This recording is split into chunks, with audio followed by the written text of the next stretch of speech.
Thành phố mất tích Atlantis lần đầu tiên được nhà triết học Hy Lạp cổ đại Plato nhắc đến cách đây 2.300 năm, được biết đến như một trong những bí ẩn lâu đời nhất và vĩ đại nhất của thế giới.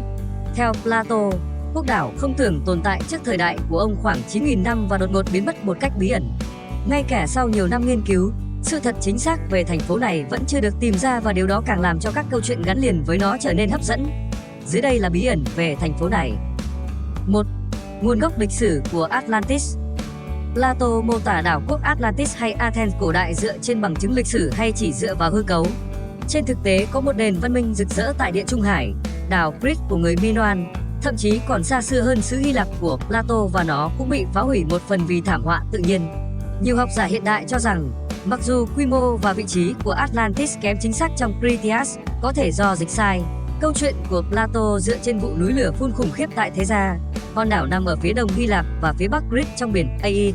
Miệng núi lửa của lần phun nham thạch tại Thế Gia thế kỷ 17 hay 16 trước công nguyên có kích thước lớn gấp 2 lần dấu vết tại Krakatoa, mà lần phun vào năm 1883 thì đã giết chết hàng chục ngàn người. Tai họa tại Thế Gia chắc chắn thảm khốc hơn nhiều, đến mức mà ngay tại Ai Cập là nơi chỉ phải chịu ảnh hưởng gián tiếp, người ta cũng nhận biết được. 2. Vị trí bí ẩn của Atlantis. Atlantis được cho là một hòn đảo lớn nằm gần địa danh Rock of Gibraltar, bao gồm một ngôi đền thờ thần biển Poseidon, những bức tường và kênh đào đồng tâm. Theo Plato, thành phố dưới biển lẽ ra phải ở đâu đó trên Đại Tây Dương. Tuy nhiên, cho đến nay vẫn chưa có công nghệ nào tìm ra có thành phố nào như vậy dưới đáy đại dương. Có một số giả thuyết cho rằng Atlantis nằm ở Địa Trung Hải, ngoài khơi Tây Ban Nha.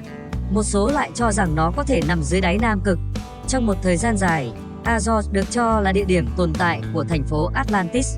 Tuy nhiên, các nghiên cứu mới đã tiết lộ một địa điểm mới và các nhà khoa học chắc chắn rằng Atlantis có thể được tìm thấy ở Cadiz, một nơi nào đó giữa vùng biển Tây Ban Nha và Maroc.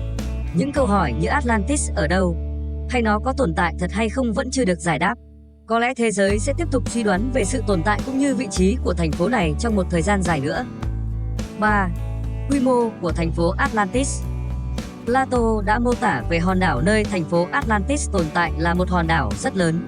Đồng tình với Plato về kích thước của hòn đảo, Tertullian, một tác giả Cơ đốc giáo thời kỳ đầu, tin rằng Atlantis thực sự đã từng tồn tại ở Đại Tây Dương.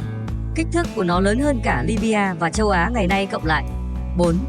Câu chuyện về tình yêu của Chúa. Truyền thuyết kể rằng thành phố Atlantis được xây dựng bởi Poseidon, thần biển, khi yêu một người phụ nữ phàm trần tên là Clito. Thần đã xây dựng thành phố này trên đỉnh đồi, trên một hòn đảo biệt lập trên biển, để bảo vệ cô và đặt tên là Atlantis.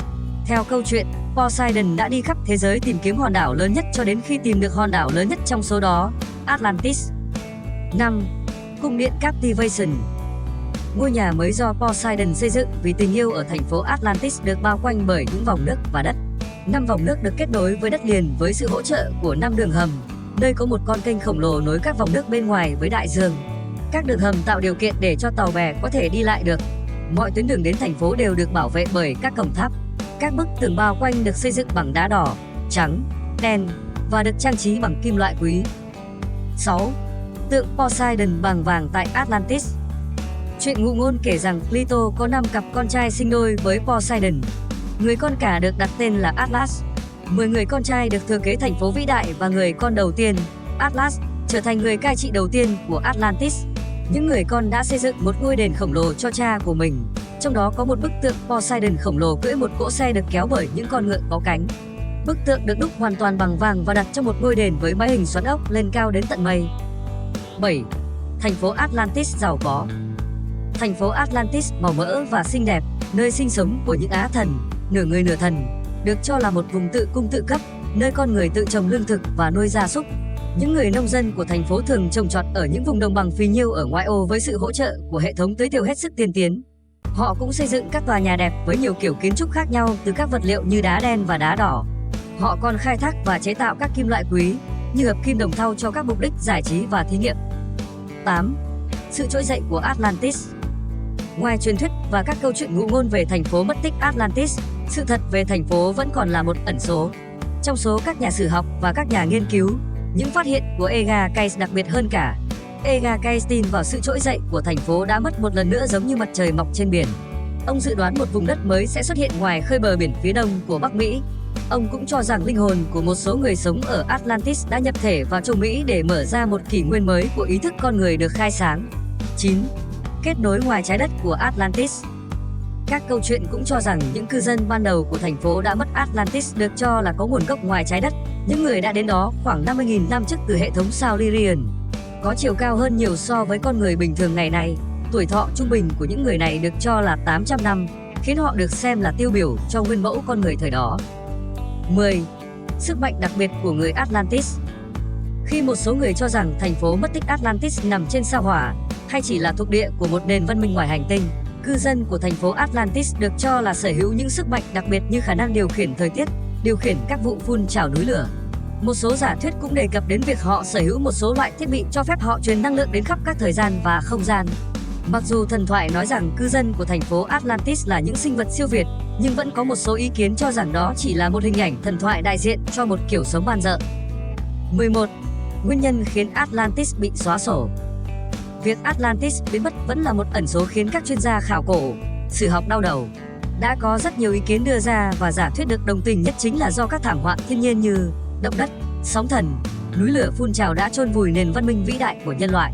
Theo các sự tích xưa cũng cho rằng do sự kiêu căng ngạo mạn và tham lam của người Atlantis đã khiến thần linh nổi giận, trừng phạt bằng thiên tai khiến thành phố thần thoại sụp đổ và chỉ còn là đống đổ nát dưới biển sâu. 12. Cư dân Atlantis là người ngoài hành tinh.